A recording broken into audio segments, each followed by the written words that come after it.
Narrated by Anas. The Prophet peace be upon him said, Medina is a sanctuary from that place to that. Its trees should not be cut and no heresy should be innovated nor any sin should be committed in it, and whoever innovates in it an heresy or commits sins, bad deeds, then he will incur the curse of Allah, the angels, and all the people. Narrated by Anas. The Prophet peace be upon him came to Medina and ordered a mosque to be built and said, O Bani Najjar, suggest to me the price of your land. They said, we do not want its price except from Allah. They wished for a reward from Allah for giving up their land freely. So the Prophet peace be upon him ordered the graves of the pagans to be dug out and the land to be leveled, and the date palm trees to be cut down. The cut date palms were fixed in the direction of the Qibla of the mosque. Narrated by Abu Hurairah.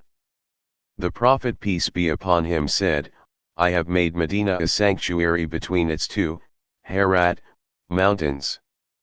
The Prophet peace be upon him went to the tribe of Bani Haritha and said to them, I see that you have gone out of the sanctuary, but looking around, he added, no, you are inside the sanctuary. Narrated by Ali. We have nothing except the book of Allah and this written paper from the Prophet, wherein is written, Medina is a sanctuary from the Air mountain to such and such a place, and whoever innovates in it an heresy or commits a sin, or gives shelter to such an innovator in it will incur the curse of Allah, the angels, and all the people. None of his compulsory or optional good deeds of worship will be accepted.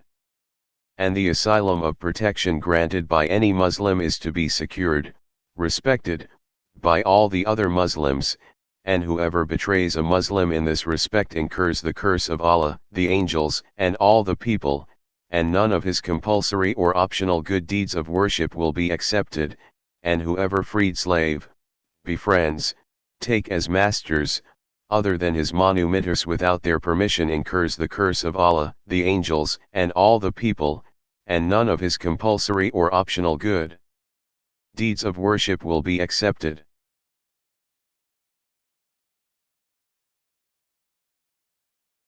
Narrated by Abu Hurairah.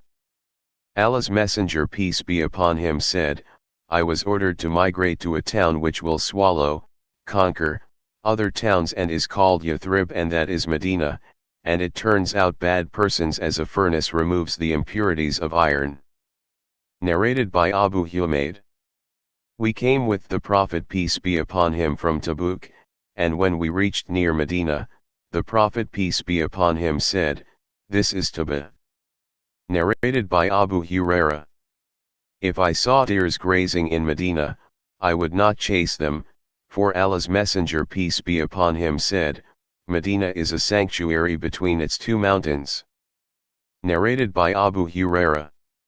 I heard Allah's Messenger peace be upon him saying, the people will leave Medina in spite of the best state it will have, and none except the wild birds and the beasts of prey will live in it, and the last persons who will die will be two shepherds from the tribe of Muzina, who will be driving their sheep towards Medina, but will find nobody in it, and when they reach the valley of Thani Yatalwada, they will fall down on their faces dead.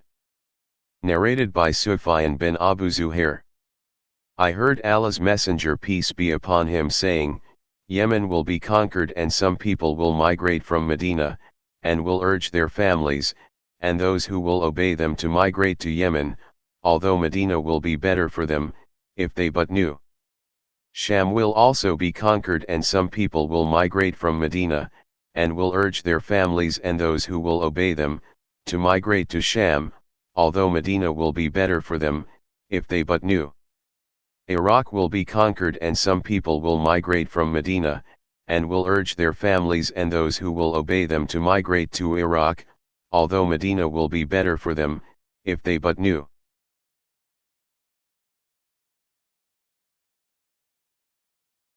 Narrated by Abu Hurairah. Allah's Messenger peace be upon him said, Verily, belief returns and goes back to Medina as a snake returns and goes back to its hole when in danger. Narrated by Sa'd. I heard the Prophet peace be upon him saying, none plots against the people of Medina but that he will be dissolved, destroyed, like the salt is dissolved in water. Narrated by Usama. Once the Prophet peace be upon him stood at the top of looked out from upon one, castle amongst the castles, or the high buildings of Medina and said, Do you see what I see? No doubt, I see the spots where afflictions will take place among your houses, and these afflictions will be as numerous as the spots where raindrops fall.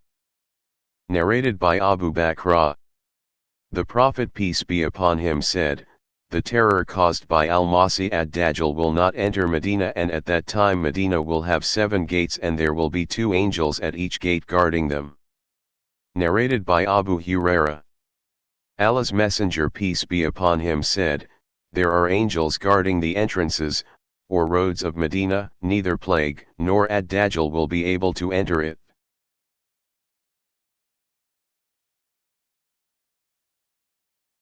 Narrated by Anas bin Malik. The Prophet peace be upon him said, There will be no town which ad-Dajjal will not enter except Mecca and Medina, and there will be no entrance, road, of both Mecca and Medina, but the angels will be standing in rows guarding it against him, and then Medina will shake with its inhabitants thrice, 3 earthquakes will take place, and Allah will expel all the non-believers and the hypocrites from it. Narrated by Abu Sa'id al-Khudri. Allah's Messenger peace be upon him told us a long narrative about ad-Dajjal, and among the many things he mentioned, was his saying, Ad-Dajjal will come and it will be forbidden for him to pass through the entrances of Medina. He will land in some of the salty barren areas, outside Medina. On that day the best man or one of the best men will come up to him and say, I testify that you are the same Dajjal whose description was given to us by Allah's Messenger peace be upon him. Ad-Dajjal will say to the people, If I kill this man and bring him back to life again, will you doubt my claim? They will say, No. Then ad-Dajjal will kill that man and bring him back to life. That man will say, Now I know your reality better than before. Ad-Dajjal will say, I want to kill him but I cannot. Narrated by Jabir. A Bedouin came to the Prophet peace be upon him and gave a pledge of allegiance for embracing Islam. The next day he came with fever and said to the Prophet peace be upon him, Please cancel my pledge, of embracing Islam and of emigrating to Medina. The Prophet peace be upon him refused that request 3 times and said, Medina is like a furnace, it expels out the impurities, bad persons, and selects the good ones and makes them perfect. Narrated by Zayd bin Thabit. When the Prophet peace be upon him went out for the battle of Uhud, some of his companions, hypocrites, returned home.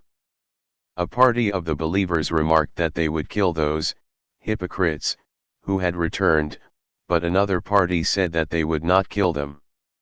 So this divine inspiration was revealed, Then what is the matter with you that you are divided into 2 parties concerning the hypocrites?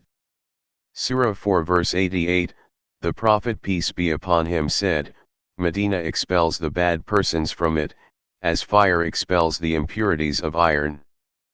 Narrated by Anas. The Prophet peace be upon him said, O Allah! Bestow on Medina twice the blessings you bestowed on Mecca.